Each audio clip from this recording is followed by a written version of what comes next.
कृष्ण सुदामा की मित्रता बहुत प्रचलित है। सुदामा गरीब ब्राह्मण थे। अपने बच्चों का पेट भर सके उतने भी सुदामा के पास पैसे नहीं थे। सुदामा की पत्नी ने कहा, हम भले ही भूखे रहे लेकिन बच्चों का पेट तो भरना ही चाहिए। इतना बोलते बोलते उसकी आंखों में आंसू आ गए। सुदामा को बहुत दुख हुआ। उन्होंने कहा, क्या कर सकते हैं, किसी के पास मांगने थोड़े ही जा सकते हैं। पत्नी ने सुदामा से कहा, आप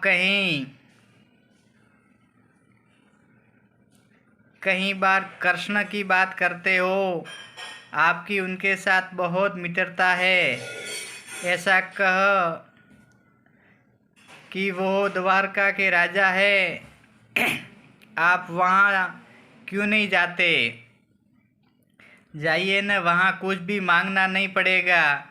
सुदामा को पत्नी की बात सही लगी। सुदामा ने द्वारका जाने का तय किया। पत्नी से कहा, ठीक है, मैं कृष्ण के पास जाऊंगा, लेकिन उसके बच्चों के लिए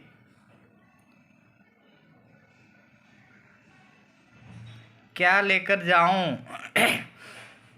सुदामा की पत्नी पड़ोस में से पोए ले आई। उसे फटे हुए कपड़े में बांधकर उसकी पोटली बनाई। सुदामा उस पोटली को लेकर द्वारका जाने के लिए निकल पड़े। द्वारका देखकर सुदामा तो दंग रह गए। पूरी नगरी सोने की थी, लोग बहुत सुखी थे। सुदामा पूछते पूछते कृष्ण के महल तक पहुँचे। दरबार ने साधु जैसे लगने वाले सुदामा से पूछा, अहे, यहाँ क्या काम है? सुदामा ने जवाब दिया, मुझे कृष्ण से मिलना है। वह मेरा मित्र है। अंदर जाकर कहिए कि सुदामा आपसे मिलने आया है। दरबान को सुदामा के वस्त्र देखकर हंसी आ गई। उसने जाकर कृष्ण को बताया कि सुदामा नाम सुनते ही कृष्ण खड़े हो गए और सुदामा से मिलने दौड़ पड़े। सभी आश्चर्य से देख रहे थे, कहाँ राजा और कहाँ ये साधु। कृष्ण सुदामा को महल में ले गए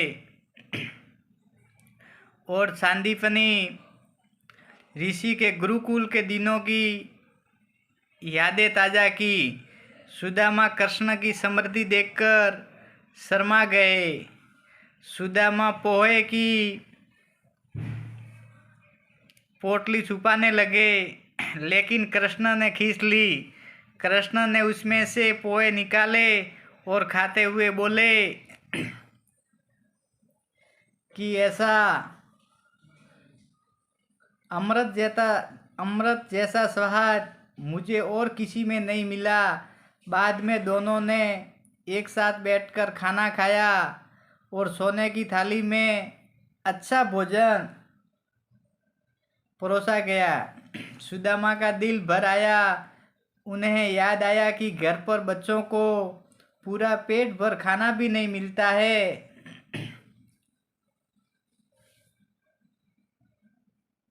सुदामा वहाँ 2 दिन तक कृष्ण के पास सुदामा वहाँ 2 दिन रहे, पर कृष्ण के पास कुछ मांग नहीं सके। तीसरे दिन वापस घर जाने के लिए निकले कि कृष्ण सुदामा के गले लगे और थोड़ी दूर तक छोड़ने गए। घर जाते हुए सुदामा को विचार आया कि घर पर पत्नी पूछेगी कि घर पर पत्नी पूछेगी कि क्या लाए, तो क्या जवाब दूंगा। सुदामा घर पहुँचे, वहाँ पर उन्हें अपनी झोपड़ी नजर ही नहीं आई और उतने में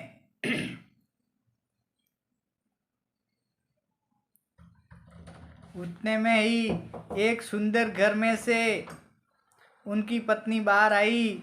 उसने सुंदर कपड़े पहने थे।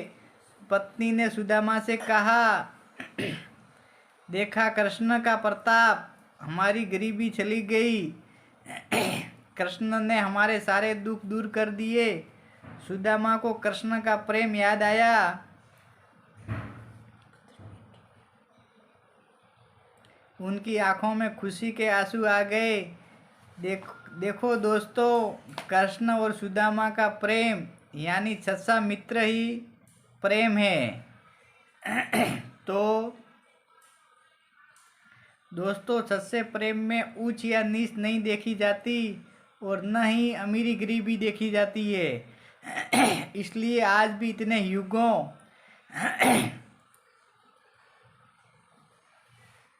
युगों के बाद भी दुनिया में कृष्ण और सुदामा की दोस्ती को सच्चे मित्र प्रेम के प्रतीक के रूप में याद करती है।